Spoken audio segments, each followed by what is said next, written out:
Une défaite, oui, mais de quelle manière? Réduit à 10 dans le dernier quart d'heure, après l'expulsion de Jean Goumbi Benz, les Rori Blancos sont tombés armes à la main ce mercredi 26 février 2025 au stade de la Kamalondo face au tout-puissant Mazembe dans le cadre de la 14e journée de l'Hélico Cash Ligue 1. Un match marqué du côté FC Tanganyika par la présence de jeunes académiciens de la Kitungwa Football Academy, de quelques supporters de marque et surtout du sélectionneur national des Léopards A', Otis Ngoma. Les coachs Saber Benjabria commencent la rencontre avec le même 11 de départ comme lors du précédent match. L'envie est très grande. Les matchs commencent avec de la vigilance du côté du FC Tanganyika. Les Ongorobert et Richard Issam ne laissent rien passer.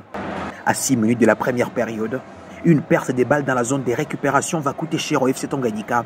Oseini Badamasi trompe Umbamosi. 1-0 pour le tout-puissant Mazembe.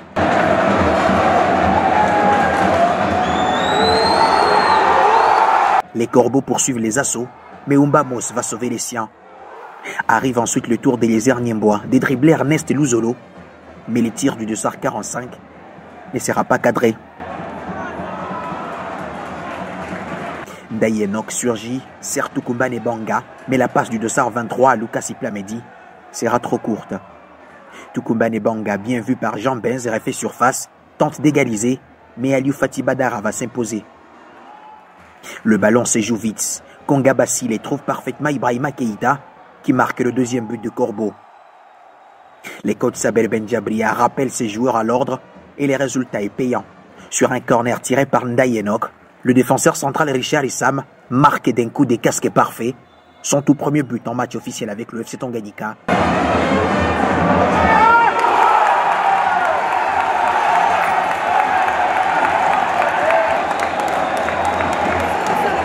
Deux ans, score à la mi-temps. Si les Corbeaux ont dominé une majeure partie de la première période, la deuxième partie était complètement pour le protéger du gouverneur Christian Kutungwa Muteba. Les 45 dernières minutes du match démarrent avec ces coups de casque d'Eliezer Niembois qui part hors cadre, puis cette occasion incroyablement manquée par Lucas Iplamedi. Plus tard, le Mauritanien Ibrahima Keïta va s'offrir un enroulé, mais Umbamos va faire l'arrêt de la semaine.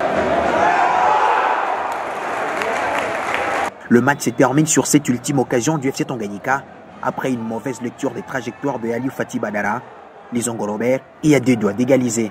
2 ans, score final. Victoire à la puriste des tout-puissants Mazembe. Le FC Tanganyika aurait mérité mieux. C'est vrai, c'est-à-dire qu'en première mi-temps, c'est vrai, on est mal rentré dans le match, ils étaient beaucoup plus agressifs. Il y avait plus d'envie, donc en première mi-temps, on a peiné, c'est vrai. En deuxième mi-temps, on a essayé d'équilibrer l'équipe, avoir une meilleure plus ossature, on est plus agressif. Donc on a mérité quand même la deuxième période, on mérite le match nul, sérieusement. On a vraiment pressé en deuxième mi-temps, on était 10 fois mieux qu'eux, donc c'est le football, c'est ça, donc il faut l'admettre.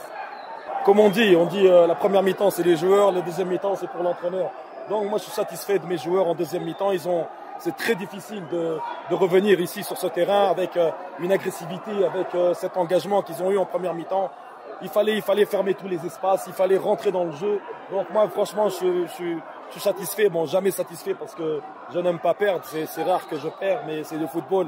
Donc je perds contre Mazembe, c'est une grande identité, pour la prestation, on peut être que fier, on va essayer d'arranger tout ça. Il y a encore un bon chemin ici qui est devant nous, donc on va essayer d'arranger tout ça. Déçu, oui, mais n'est jamais abandonné. C'est avec ces principes que le FC Tanganyika va poursuivre le reste de la Ligue 1.